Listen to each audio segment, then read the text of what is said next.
A pecuária brasileira tem sido acusada de contribuir com o aquecimento global pela emissão de metano. O Brasil é o maior exportador de carne do mundo. Como o senhor avalia a pressão para a redução da produção de carne e outros alimentos visando a redução da emissão de carbono? Well, fundamentally, it's absolutely true that methane is one of the contributors to global warming. And we do need to cut our methane emissions just like we need to cut our carbon emissions. The right way to do this is, again, by innovation. There's a lot of people saying, oh, people should go vegetarian. Now, I'm actually a vegetarian, but I also know that it's very, very hard to get most people to be vegetarians. And to say to people, oh, you need to stop eating meat, is a little bit like saying you need to stop driving your car. It's not going to happen. So what we do need is much more innovation in low-emission cow technology, if you will, that we actually get cows, and they're working on getting that, that will genetically be modified to emit less less methane. And yes, of course, in the long run, it also seems likely that we will be able to make meat by totally artificial ways, that we'll simply grow them in vats, a little bit like we're also growing fish right now. The point, of course, is that there's technological solutions to some of these things, but we have to be realistic and ask ourselves, what is actually going to work, rather than just telling people, oh, you shouldn't do this, you shouldn't do that. You're not going to succeed by asking people to do less. What you are going to succeed is trying to make people do it smarter. And so, if anything, this again shows that technology will have to be the answer. It's very unlikely we can change human nature, but we can change technology. Em comparação com os Estados Unidos e a União Europeia, como o senhor vê a posição do Brasil na discussão das mudanças climáticas? I have to say I do not know enough about the discussion in Brazil to know what your level of discussion here is. But certainly my impression is that there's a very progressive tendency both among Mexico, Brazil, and South Africa.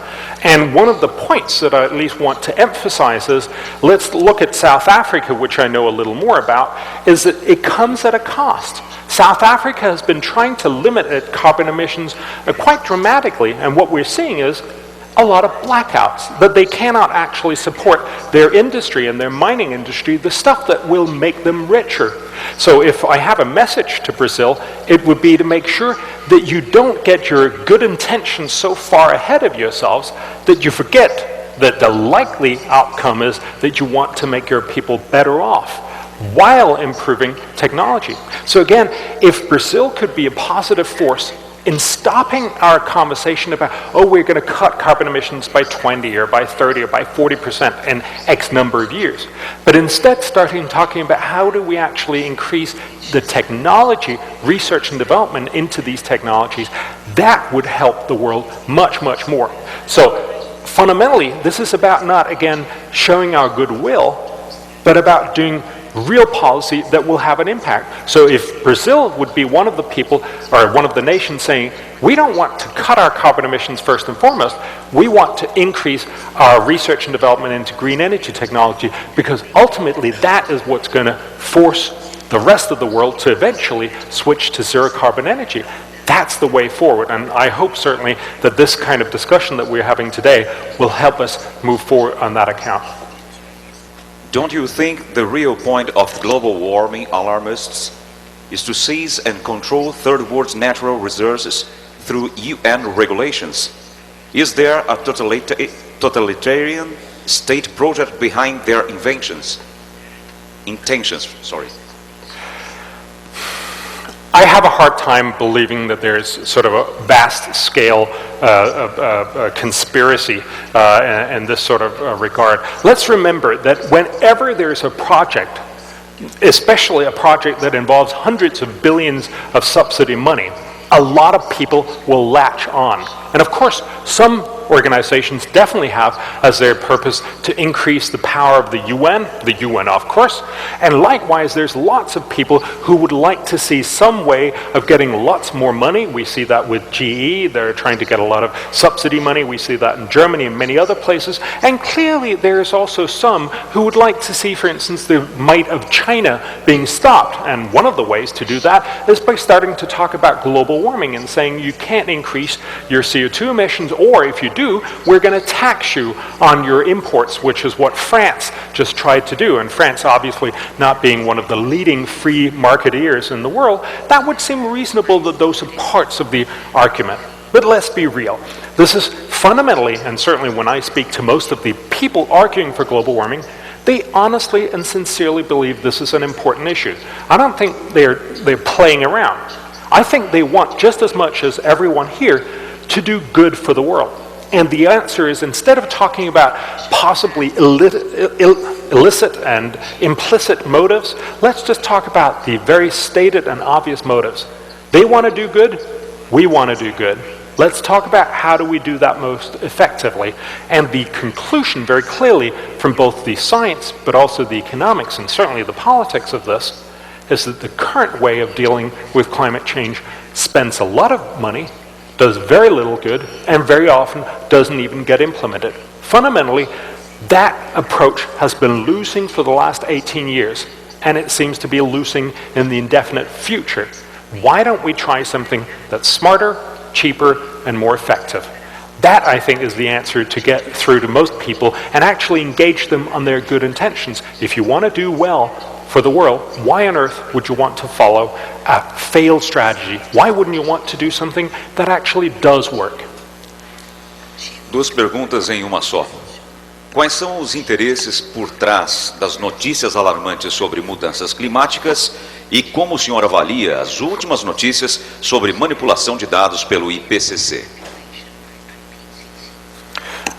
First of all, let's remember, most of the reason why we hear a lot of bad news is because bad news sells. And honestly, that's not because of the bad media people, it's because of us. We know from lots and lots of studies, if you give people a pile of bad news and a pile of good news and say, read what you want, people overwhelmingly read the bad news. So of course the media is serving us exactly that. So we are at fault for only hearing the bad news, and it's certainly not just on global warming. Most of the information that we hear is obviously exaggerated simply because that's what sells. But what we also have to remember is that this is not a conspiracy. We have to discount for that if we're actually going to make good judgments into the future and good policy judgments. So I would simply say there's no sinister background for this. It's simply a fact that it works both in terms of getting people's attention from media, and then of course also because most researchers that cry the loudest alarm, they will get the most attention and probably also the most money. There's nothing wrong in that. We do want to spend money where there are problems or potential problems, but it also means we will end up hearing a lot more bad news than good news, and much of the bad news that we hear will inevitably turn out to be wrong. But we want that research to be made. We have to remember to discount it when we then hear it in the news. Now, what do I make of the recent scandals that we've heard? I would take issue with the idea that it's been falsified, the data. There's certainly been problems with the data. And I think if anything, what we have seen from, and I'm sure Pat will touch on that in just a moment, but my takeaway from the problem that we've both seen with the email scandal from the University of East Anglia, and also the problems from the UN climate panel reports, like the idea that the Himalaya glaciers would be gone before 2035, is much more that there has been and want to try to scare the pants off of us. And that is understandable, because a lot of the people that I know argue for global warming feel like it's so important, and why are people not listening? So they ramp up the fear factor a little bit and then ramp it up a little more, and eventually you're standing around and screaming. It makes sense, and for a while it worked. It made people pay attention. But of course, because global warming is a 50 to 100 year problem, changing our energy structure in the world will take that long. You can't scare people for 50 or 100 years, and eventually it turns out to be counterproductive.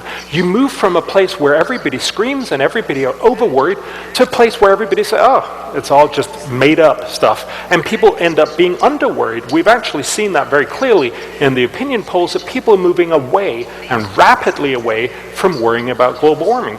So in some ways, you could say the Al Gore film was very powerful because it ramped up the fear factor. It made everyone scared, made everyone listen.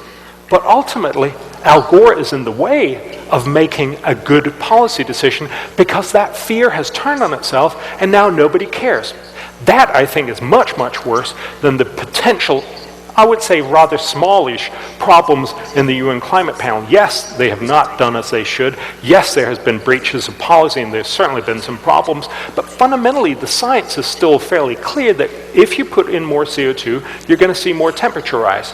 The problem is that we have scared ourselves silly, picked bad policies, and now we're seeing the payback for this. What we need to do is to bring this conversation back on track and say this is not about being for or against global warming. It's about picking the smart strategies rather than the dumb ones.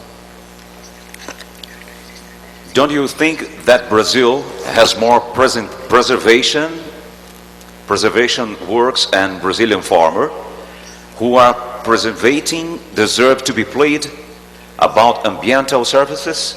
How can they be paid?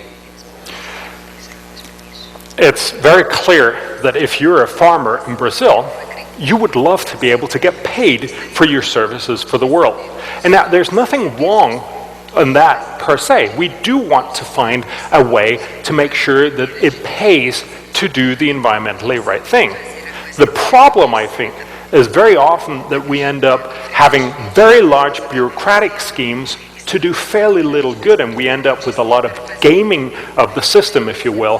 What we have certainly seen with the European emission tradings and with the CDMs, the mechanisms by which we've actually reduced carbon emissions by putting in new technology predominantly in China, has turned out to lead to massive amounts of fraud.